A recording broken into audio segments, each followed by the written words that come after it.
पर्यवेक्षक जगतसिंहपुर जिला पर्यवेक्षक डॉक्टर अरुण कुमार साहू को अनुरोध करके से वक्तव्य प्रदान करेंगे।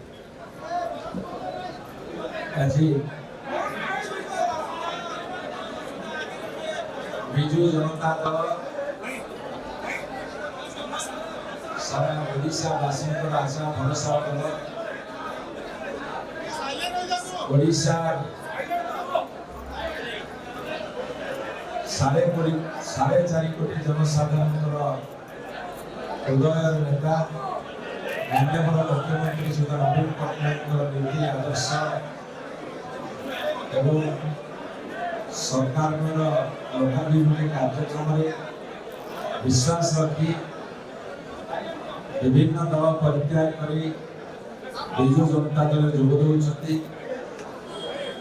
एक अवसर आज उपनीत होमर मैडम सरकारी जो कथा मानस कहले पारादीप म्युनिसिपालिटी भाइस चेयरपर्सन अनेक काउंसिलर और अनेक युवा नेता और हजार हजार कर्मी मैंने आज बिजू जनता दल जोग आम स्वागत जनाऊँ एवं दल सुदृढ़ करने परिकर से धन्यवाद जनाऊँ एवं विशेष करी मु कही रखे बिजू जनता दल एक शृंखलित एवं संगठित दल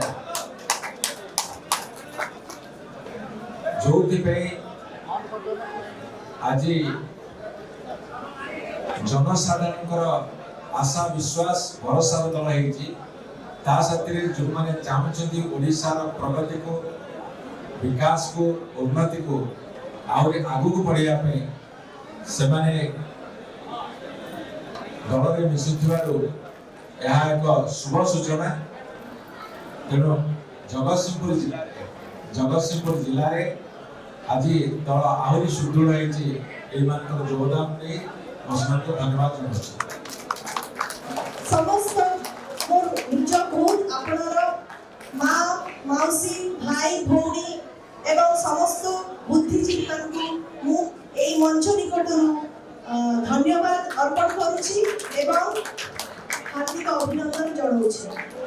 आपण माने समस्त जानिथिबे जे हमर स्वर्गत बिजू बाबूकर सुपुत्र एवं ओडिशावासीकर जे कोटी कोटी ओडिशावासीकर आदर्श मुख्यमंत्री श्रीजुक्त नवीन पट्टनायक कार्यशैली एवं निर्मल स्वच्छ भावमूर्ति को देखी कार्यशैली अनुप्राणित हो आज आनुष्ठानिक भाव में बीजेडी बिजू जनता दल में सामिल heli.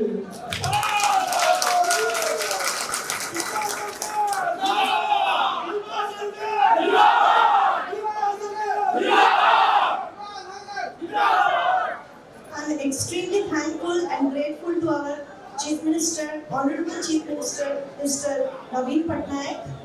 and I'm thankful to Pandian sir. I'm thankful to Manas Bhai, our MLA